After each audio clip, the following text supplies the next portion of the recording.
This is All India Radio. In the program Spotlight, we now bring you a discussion on strategic importance of Quad for Indo-Pacific region. The participants are Ashok Sajjanhar, former diplomat, and Simran Sodhi, journalist.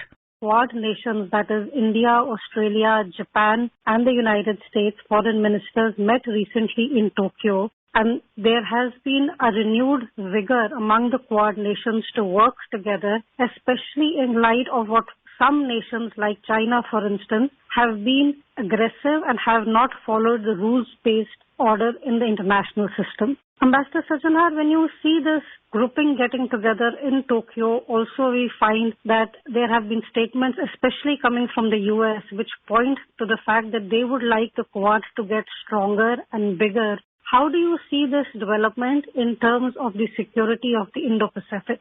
Well, a couple of things, Simran. Firstly, I think the credit really goes to China to get all the four countries together. The first time the meeting took place in November 2017 in Manila on the sidelines of the East Asia Summit, and President Trump was there. So he enunciated both the theme of the Indo-Pacific as also of the Quad. And basically it was that number of countries, particularly these four countries that you mentioned, India, Australia, Japan and the United States, they were getting very uncomfortable and anxious about the increasing assertiveness of China. And from 2017 to 2019 to last year, this grouping met 4 times mid-level officials from our side, Joint Secretary, Director General in the other ministries. And they met on the sidelines of different summits. The first one was on East Asia Summit, then second one in June 2018 was on the sidelines of the ASEAN Foreign Ministers meeting, then in September. So basically it was the level was lower and it was the level of Joint Secretaries. Only last year on the sidelines of the UN General Assembly that all the foreign ministers met. So that happened for the first time. But it was also on the sidelines of international gatherings. But this time when they have met on the 6th of October in Tokyo, it is a standalone meeting. All the foreign ministers traveled especially to Tokyo to have this meeting. And it has also been mentioned that the Australian Foreign Minister, Marissa Payne, when she's gone back, she has had to subject herself to 2-week quarantine because that is the rule and the requirement. The point I'm making here is that because of the aggressive and the belligerent behavior of China over the last 6-8 months since the pandemic broke, that it has really brought these four countries together. And I think it is extremely symbolic that the countries are getting together at the level of the ministers. And they also decided that there would be regular and frequent meetings at the ministerial level and also at senior official and experts level. So I think definitely it is a strong pushback to China because it's acts of omission and commission over the last many years, but particularly over the last 8-9 months. Ambassador Sajjanhar, we also find that the U.S., we've seen that the U.S. President Donald Trump has been very blunt in his criticism of China, whether it comes to the coronavirus or other policies in Tokyo, where the U.S. Secretary of State attended the Quad meeting. He, in an interview, said very clearly that this is the Chinese using coercive power. This isn't how great nations operate, so our mission is to reduce that. He also said that as partners in this Quad, it is more critical than ever that we collaborate to protect our people and partners from the Chinese Communist Party exploitation, corruption, and coercion. So these are strong statements coming out of the U.S. Secretary of State. How much does that add to the fact that the Quad is becoming stronger as a result of this? The United States is pitted directly and strongly against China. And we have seen that in 2018, the so-called US-China trade war started. Of course, it was not merely a trade war, it was a technology war, it was a war for the dominance and hegemony as far as the global order is concerned. It was really conflict between two different democratic system and authoritarian system. But the whole thing has, if coronavirus had not taken place, I don't think would have really come to such a pass. And if China had not behaved in the manner in which it has, because as far as the first phase of the trade deal between China and the United States, That was signed on the 15th of January of this year. And that deal is very favorable to the United States because China is required to import $200 billion worth of extra goods from the U.S. every year for next 2 years. But what is happening as a result of the coronavirus? And coronavirus has hit the United States very hard, both in terms of the health aspects, in terms of the number of people who have been affected, largest in the world, number of people who have died, largest in the world, impact on the economy. And of course, the United States is also facing the election. The election is looming.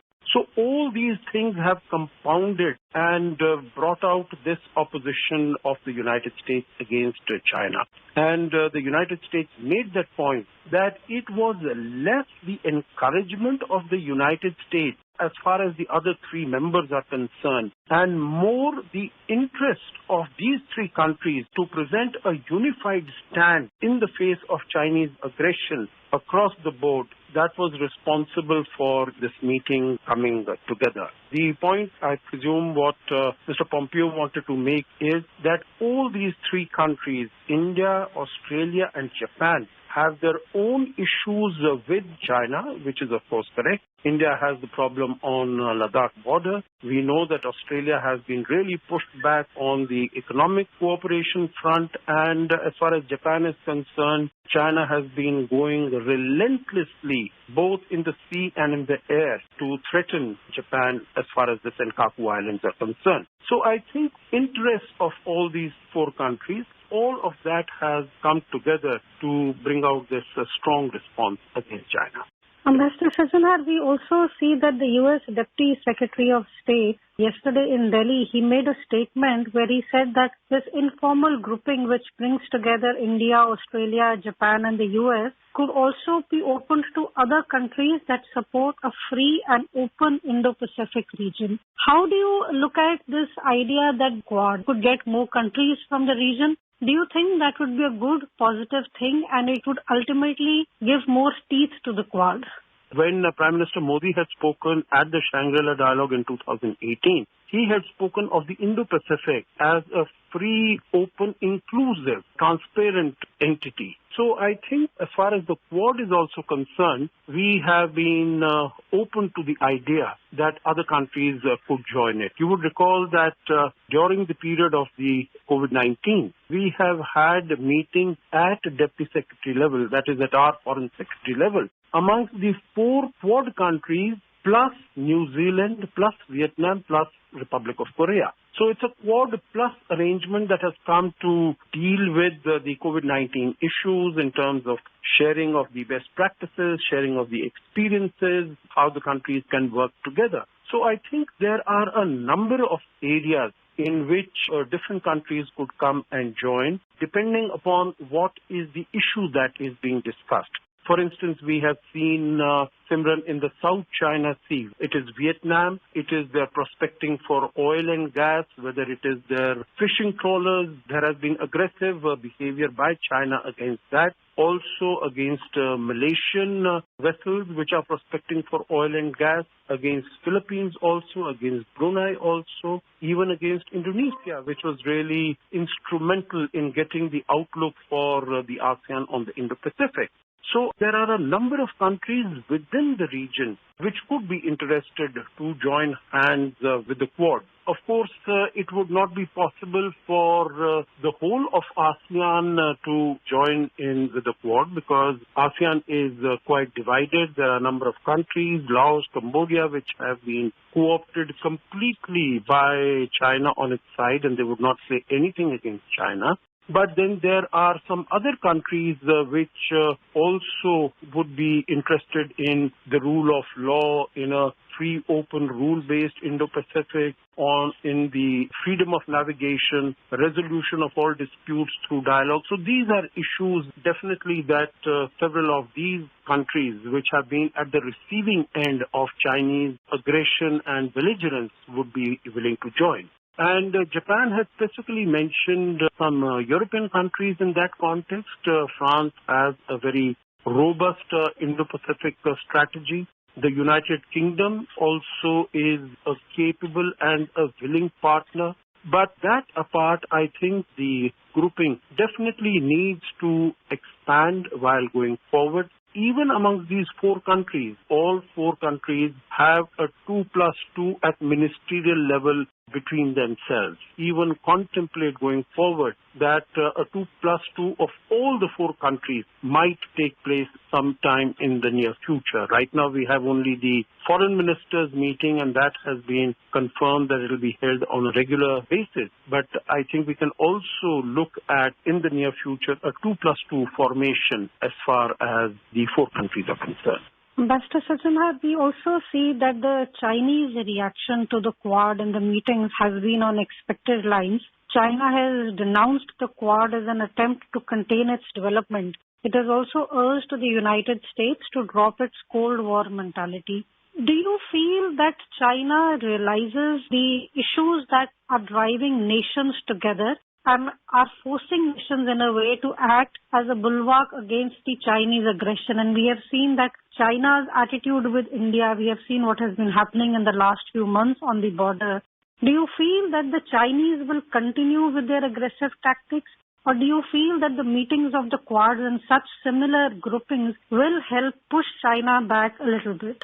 I would sincerely hope, Simran, that China takes a message from this and adjusts its policies towards India, towards Australia, not be so aggressive, not be so belligerent, not be so threatening, because that is which, as I said right at the beginning, has brought these countries together. But from what we see currently, it doesn't look as if China is going to mend its ways. Because I think the Chinese Communist Party and its General Secretary Xi Jinping, he is facing problems and difficulties at home also domestically, both in terms of some opposition to him, which so far he has been able to contain and curtail.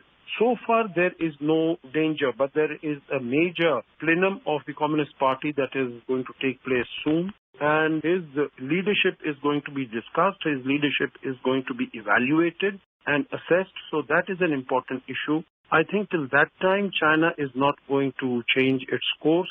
Also, within the country, the economic situation is not very good. So that is also creating a pressure on Xi Jinping that he must appear to be robust and muscular and project macho image as far as the external relations are concerned, as far as relations with other countries are concerned. And then, of course, we have the U.S. election taking place in 3 weeks or so. So China will wait for all of that to happen before it looks at reassessing its position and changing its position in any way. Ambassador Sajjanhar, how ASEAN and Quad can work together?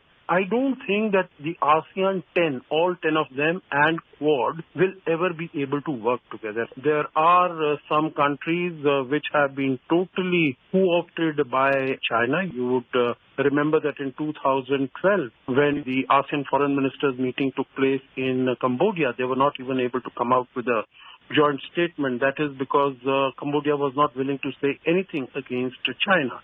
So that situation continues to prevail. So I think ASEAN as a whole will not be able to come together with the Quad. However, some members, as far as the South China Sea issue is concerned, the security, the freedom of navigation, the settlement of disputes, basically there are 4 or 5 countries which have maritime disputes there with China. It is Philippines, Vietnam, Brunei, Malaysia, Indonesia, with whom the Quad can work together on certain themes, but it should have areas and issues which appeal to a much larger segment of the ASEAN countries. Thank you. Thank you.